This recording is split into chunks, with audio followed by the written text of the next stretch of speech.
Salut tout le monde! Bon, j'espère que vous allez bien. On se retrouve cette semaine pour le premier ensilage à la ferme, ensilage de maïs. Parce que oui, nous avons plus de maïs dans les silos. Et donc il faut qu'on refasse un petit peu de stock pour faire la jonction jusqu'au gros ensilage qui interviendra fin septembre, début octobre.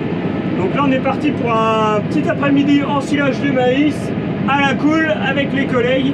Et du coup je vous embarque voilà, pour cette petite après-midi ensilage. C'est parti!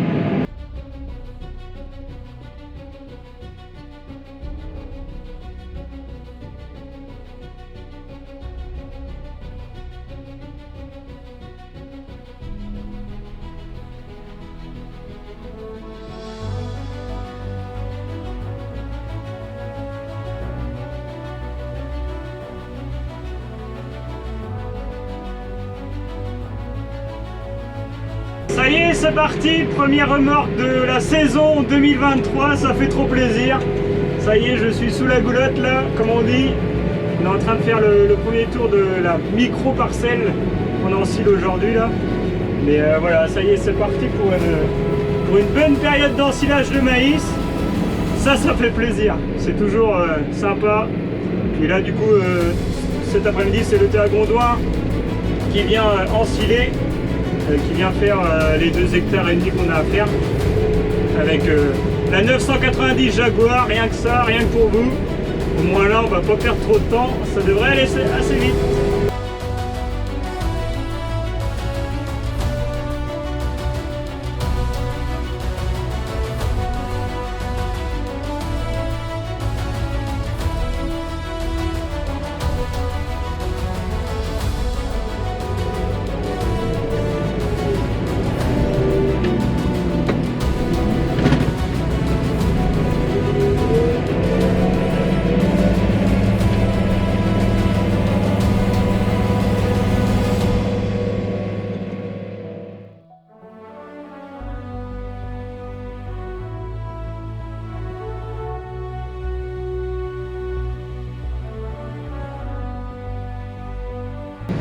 Allez, zou, première remorque vidée.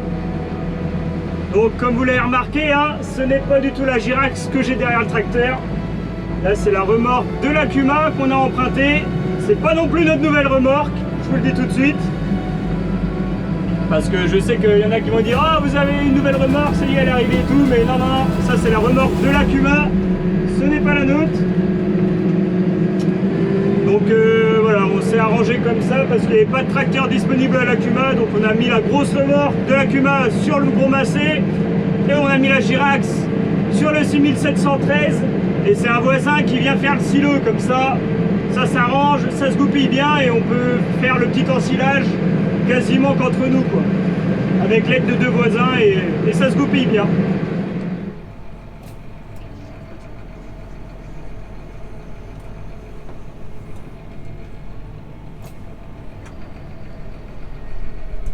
Allez zou, deuxième remorque de plaine. Alors avec les maïs qu'on a, ça se remplit quand même assez vite. Hein. Faut pas se le cacher, se le mentir. Donc je vais aller vider la remorque moi. Bon, ça va être une vidéo assez courte, un ensilage assez court parce que bah voilà, on va pas en faire des hectares et des hectares. Le maïs il est encore trop vert et pas assez mûr pour qu'on en fasse plus.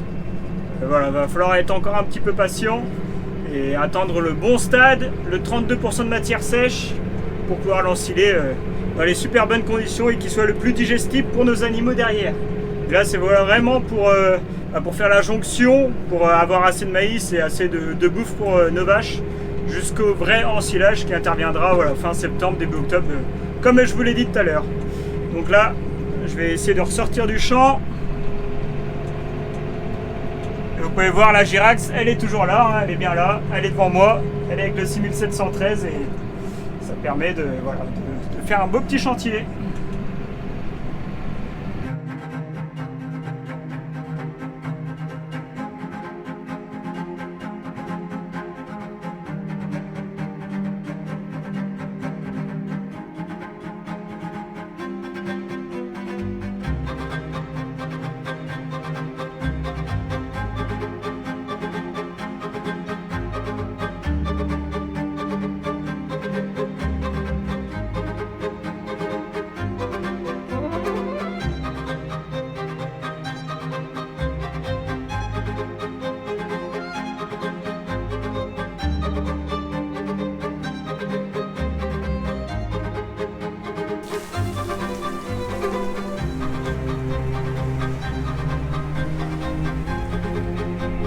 Bon bah allez, la corvée est déjà finie, on aura fait 3 tours chacun.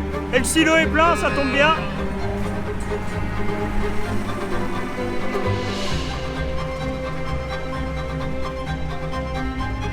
Vous pouvez voir qu'il y a un magnifique Newland qui nous tasse le silo. Le tracteur du voisin.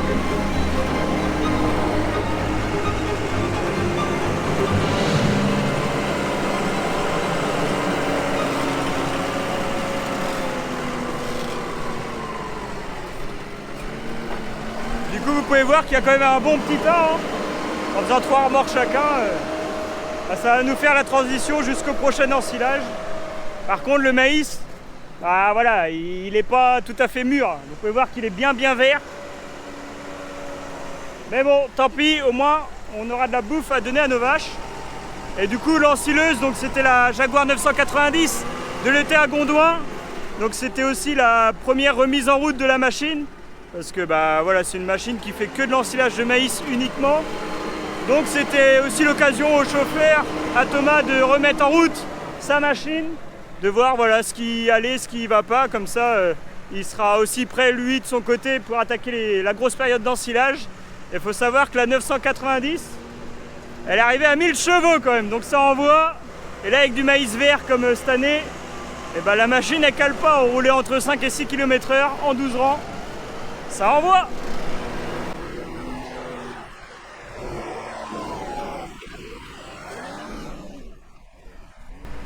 Et vous pouvez voir la Girax, du coup elle n'est pas encore montée en ensilage, mais ça va venir, on va faire ça la semaine prochaine. Mais là c'est vrai que on n'a pas eu le temps de la monter en ensilage tout simplement. Mais bon, c'était simplement une petite corvée, donc c'est pas bien méchant.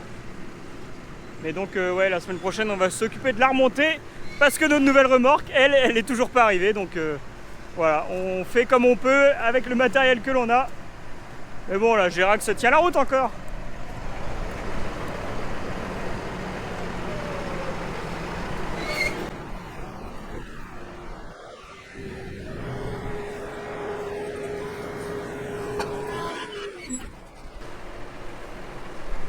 Bon allez, le Newland va-t-il réussir à pousser? Réponse dans quelques instants.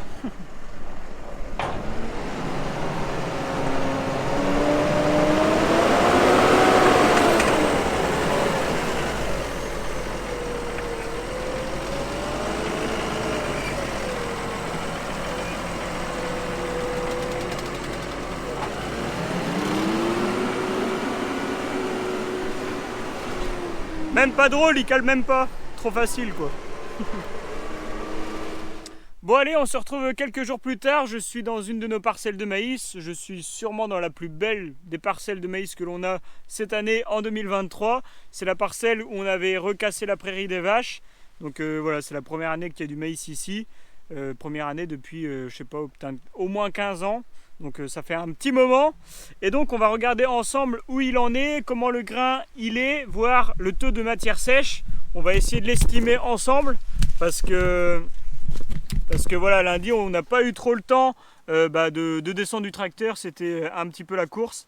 Et donc là je voulais juste prendre le temps de faire un petit tour dans les maïs avec vous pour vous montrer le grain, vous montrer les épis, comment ils sont. Et vous pouvez voir que celui-là il n'a pas été fécondé jusqu'en haut. Mais sinon, globalement, le maïs, là, il fait des mètres et des mètres de haut. Et pour regarder où en est la matière sèche, il faut tout simplement ouvrir l'épi. Il faut regarder le grain à l'intérieur. Et là, vous pouvez voir, voilà, il est encore assez blanc. Si on prend un grain, si on appuie dessus, il y a encore du lait qui sort. Je ne sais pas si vous le voyez à la caméra. Donc ça, c'est signe qu'il n'est pas encore au stade 32% de matière sèche. Il n'est pas encore assez mûr pour qu'on l'ensile. Donc là, il faut encore attendre quelques points qu'il mûrisse encore, qu'il ait encore un petit peu de soleil pour finir voilà, de mûrir tout simplement. Donc voilà, là c'est important en ce moment de surveiller comme il faut le grain, parce que c'est le grain, on va dire, le plus important. Parce qu'aujourd'hui on a des variétés de maïs voilà, qui restent globalement assez vertes, la plante reste assez verte. Par contre le grain, lui, il mûrit assez vite. Donc voilà, on regarde ça de près en ce moment, on regarde ça voilà, tous les 2-3 jours, voir où il en est, pour voilà, optimiser, on va dire, la date de récolte. Et pour ensiler dans les meilleures conditions possibles.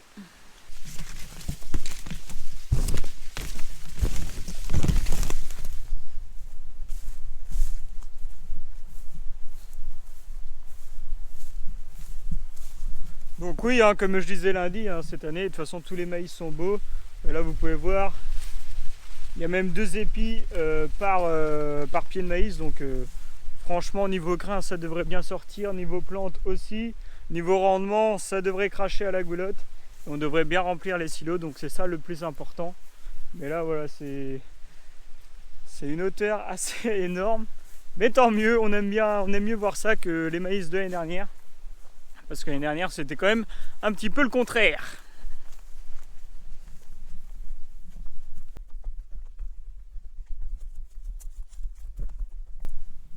Bon, je profite aussi d'être là pour faire un petit tour dans les parcelles de raigrats qu'on a semées ensemble la semaine dernière. Donc là on est dans une parcelle de 5 hectares.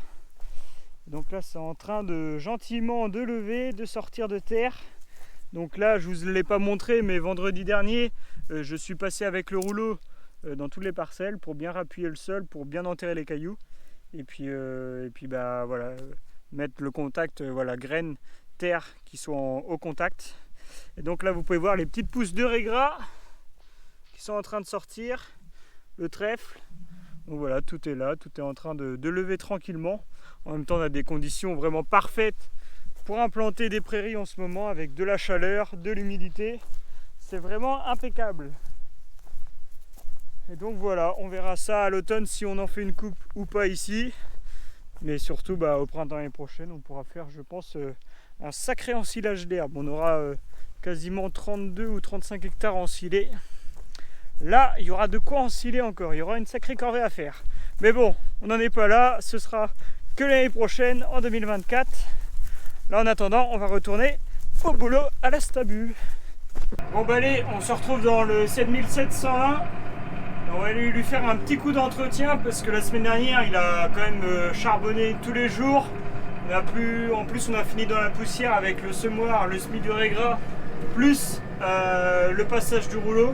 Parce que oui, j'ai passé le rouleau avec un 200 chevaux pour ceux qui me disent à chaque fois qu'on utilise un trop gros tracteur pour le matériel que l'on a.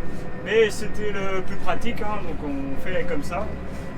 Donc là, je m'en vais à la soufflette. On va lui passer un petit coup de soufflette au niveau du radiateur, tout ça, pour le remettre propre, pour pouvoir partir dans les corvées d'ensilage qui vont arriver maintenant très rapidement. Donc là, on va aller faire un petit coup d'entretien. On va aller atteler la remorque. Comme ça, il sera presque prêt pour les corvées d'ensilage. Et surtout lui passer aussi un petit coup de Karcher parce que on a encore sali les carreaux à l'ensilage. Mais ça, c'est habituel. Allez Zou, ouverture du capot.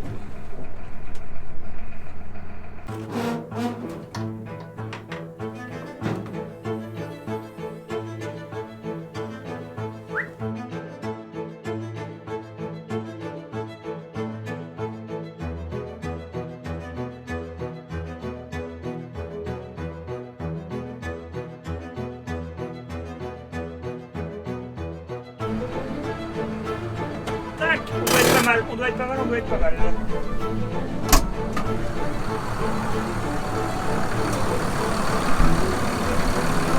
Petite paire de gants pour atteler le matériel. Ça c'est devenu automatique pratiquement chez moi. Regardez ça. On est bon. Allez, on attelle ça.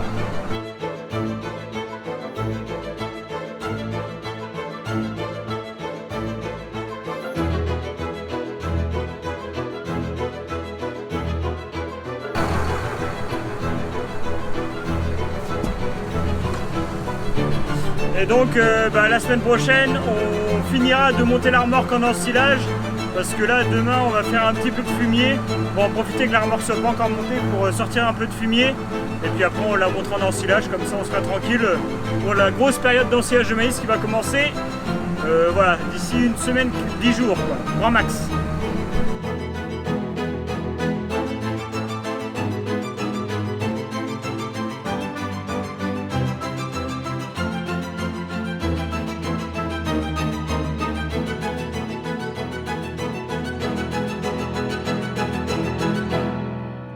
Bon bah allez, on termine la vidéo, le tracteur il est propre, voilà, un petit coup de soufflette, un petit coup de Karcher, ça lui fait pas de mal. À côté il y a les petits veaux qui sont en train de faire dodo, ils viennent d'être abreuvés, donc ils sont comme nous, une fois qu'on a mangé, on a plus envie de manger quoi. Puis je vais vous montrer quand même le silo parce que je voulais pas remontrer en début de vidéo. Et du coup, bah, le silo, le voici. Notre petit silo couvert. Bon, déjà, il sent vite. En plus, c'est du maïs frais. Du coup, il faut faire hyper attention parce que là, les vaches, bah, elles en raffolent. Mais c'est pas très digestible pour les animaux, surtout le grain. Et puis voilà, donc on met pas mal d'enrubanage, de foin pour les encombrer et pour surtout qu'elles ruminent. Mais voilà, ça fait un beau petit tas. Et puis du coup, dans 15 jours, on enfilera le reste. Donc voilà, j'espère que cette vidéo vous a plu. N'hésitez pas à vous abonner, à partager la vidéo et surtout à poser des questions si vous en avez. Et puis on se retrouve la semaine prochaine pour une nouvelle vidéo à la ferme. Ciao!